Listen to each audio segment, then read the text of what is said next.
अक्सर एक सवाल मन में आता है कि आखिर अमीर और अमीर क्यों होते जाते हैं और बाकी लोग क्यों बस संघर्ष ही करते रह जाते हैं। इसका जवाब किसी के बैंक खाते में नहीं बल्कि उसकी सोच में, उसकी मानसिकता में छिपा है। तो आज हम रिच डैड पुअर डैड के उन्हीं सबको को समझने वाले हैं जो पैसे को देखने का पूरा नजरिया ही बदल सकते हैं। तो चलिए शुरू करते हैं। रॉबर्ट कियोसाकी की ये एक बात असल में पूरी किताब का निचोड़ है। सोचिए, हम सब स्कूल में इतने साल लगाते हैं पर पैसे के बारे में कुछ भी नहीं सीखते, और नतीजा क्या होता है? नतीजा ये होता है कि लोग पैसे के लिए काम करना तो सीख जाते हैं, लेकिन पैसे से अपने लिए काम कैसे करवाना है ये कभी नहीं सीख पाते। तो ये किताब असल में दो अलग अलग दुनियाओं की कहानी है। एक तरफ है लेखक के अपने पिता जिन्हें वो पुअर डैड बुलाते हैं, और दूसरी तरफ हैं उनके दोस्त के पिता जिन्हें वो कहते हैं रिच डैड। और पैसों को लेकर इन दोनों की सोच में जमीन आसमान का फर्क था। जरा इस फर्क को देखिए। एक तरफ पुअर डैड जो एक बहुत पढ़े लिखे कर्मचारी थे, वो हमेशा सेफ चलने की, सुरक्षित रहने की सलाह देते थे।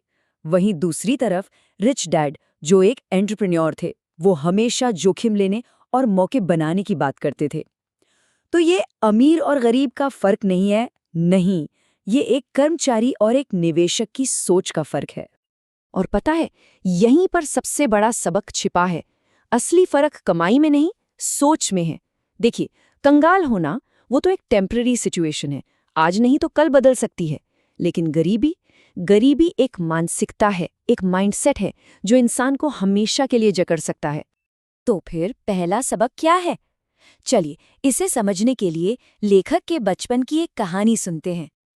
जरा सोचिए, सिर्फ 9 साल की उम्र और लेखक अपने दोस्त के साथ रिच डैड के यहाँ काम पर लग गए।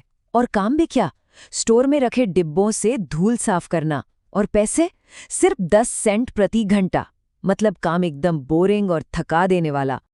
तो कुछ हफ्तों बाद जब दोनों ने हिम्मत करके ज्यादा पैसे मांगे, तो रिच डैड ने कुछ ऐसा किया जो उन्होंने सोचा भी नहीं था। रिच डैड ने उनकी तनख्वाह पूरी तरह से बंद कर दी और उन्हें मुफ्त में काम करने के लिए कहा। ये एक तरह का टेस्ट था, एक अजीब सी परीक्षा, ये देखने के लिए कि क्या वो सिर्फ एक तनख्वाह के लालच से ऊपर उठ के सोच सकते हैं। लेकिन सवाल ये है कि भाई, कोई मुफ्त में काम क्यों करेगा? असल में रिच डैड चाहते थे कि वो दोनों बच्चे गुस्से और लालच जैसी फीलिंग्स के जाल से बाहर निकलकर सोचना सीखें। और यहीं पर पहला और सबसे बड़ा सबक सामने आता है।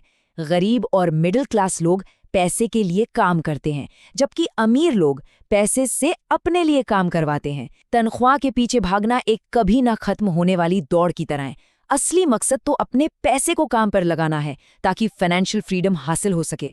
चलिए, अब उस एक नियम की बात करते हैं जो किसी की भी फाइनेंशियल लाइफ को पूरी तरह से बदल सकता है, और वो है एसेट यानी संपत्ति और लायबिलिटी यानी देनदारी के बीच का फर्क समझना।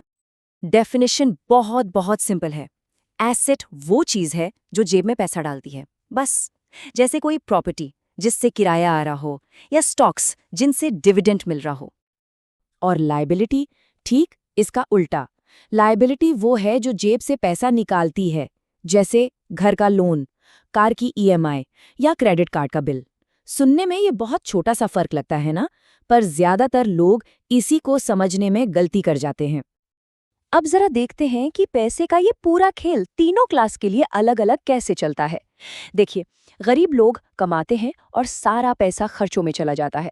मिडिल क्लास कमाता है और लायबिलिटीज खरीदता है, जैसे बड़ा घर या नई कार, जिन्हें वो एसेट समझते हैं, पर वो असल में उनके खर्चे और बढ़ा देते हैं। और अमीर लोग कमाते हैं और उससे एसेट्स खरीदते हैं, ऐसी चीजें जो उनके लिए और पैसा कमाती हैं, और फिर उस पैसे से वो और ज्यादा एसेट्स खरीदते हैं। बस यही वो साइकिल है जो अमीरों को लगातार और अमीर बनाता जाता है। तो अमीर बनने का सीधा साधा नियम क्या हुआ? एसेट्स खरीदो, लायबिलिटीज नहीं। प्रॉब्लम बस इतनी सी है कि गरीब और मिडिल क्लास लोग अक्सर ऐसी लायबिलिटीज खरीद लेते हैं जिन्हें वो गलती से एसेट समझ बैठते हैं। और इसी एक गलती की वजह से ज्यादातर लोग एक जाल में फंस जाते हैं। एक ऐसा जाल जिसे इस किताब में रैट रेस या चूहा दौड़ कहा गया है। ये एक कभी न खत्म होने वाला चक्र है। ज्यादा पैसा आता है तो खर्चे भी बढ़ जाते हैं, और ये पूरा चक्र दो इमोशंस पर चलता है। पहला, डर कि बिल कैसे भरेंगे, पैसे कम न पड़ जाएं, और दूसरा लालच कि और अच्छी और बेहतर जिंदगी जीनी है। अब ये चक्र चलता कैसे है वो समझिए।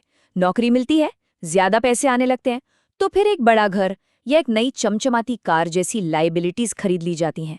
इससे क्या होता है, खर्चे बढ़ जाते हैं और उन बढ़े हुए बिल को चुकाने के लिए और ज्यादा मेहनत करनी पड़ती है। और ये साइकिल बस चलता ही रहता है, चलता ही रहता है, और इंसान कभी इससे बाहर निकलकर आगे नहीं बढ़ पाता। तो सवाल ये है कि इस चूहा दौड़ से बाहर कैसे निकला जाए। इसका जवाब छिपा है आखिरी सबक में, अपने काम से काम रखो या माइंड योर ओन बिजनेस। इस बात को समझने के लिए मैकडॉनल्ड्स के फाउंडर रे क्रॉक की कहानी से बेहतर कुछ नहीं हो सकता। एक बार जब उनसे पूछा गया कि वो किस बिजनेस में हैं, तो क्या लगता है उन्होंने क्या जवाब दिया होगा? हैमबर्गर? उन्होंने कहा, मेरा बिजनेस हैमबर्गर नहीं है, मेरा बिजनेस रियल एस्टेट है ना चौंकाने वाली बात? रे क्रॉक ये बात अच्छी तरह जानते थे कि उनका प्रोफेशन भले ही हैमबर्गर बेचना हो, लेकिन उनका असली बिजनेस, उनका एसेट, वो जमीन थी जिस पर मैकडॉनल्ड्स के रेस्टोरेंट खड़े होते थे। और बस यही फर्क है किसी के प्रोफेशन और उसके बिजनेस में। प्रोफेशन या नौकरी वो है जिसे इनकम आती है, लेकिन बिजनेस वो एसेट कॉलम है जिसे उस इनकम से बनाया जाता है। तो असल सीख क्या है? सिर्फ कड़ी मेहनत से काम नहीं चलेगा, स्मार्ट तरीके से काम करना होगा। नौकरी से जो भी कमाई हो उसका इस्तेमाल ऐसे एसेट्स खरीदने में करना चाहिए जो पैसा कमा कर दें। असल में यही है अपने काम से काम रखने का, अपना बिजनेस संभालने का मतलब। और अब यही सवाल खुद से पूछने वाला है, कोई इंसान असल में किस बिजनेस में है? क्या वो सिर्फ एक नौकरी कर रहा है या फिर वो अपना एसेट कॉलम भी बना रहा है? इस एक सवाल का जवाब किसी की भी फाइनेंशियल जिंदगी की पूरी दिशा तय कर सकता है। इस पर जरूर सोचिएगा।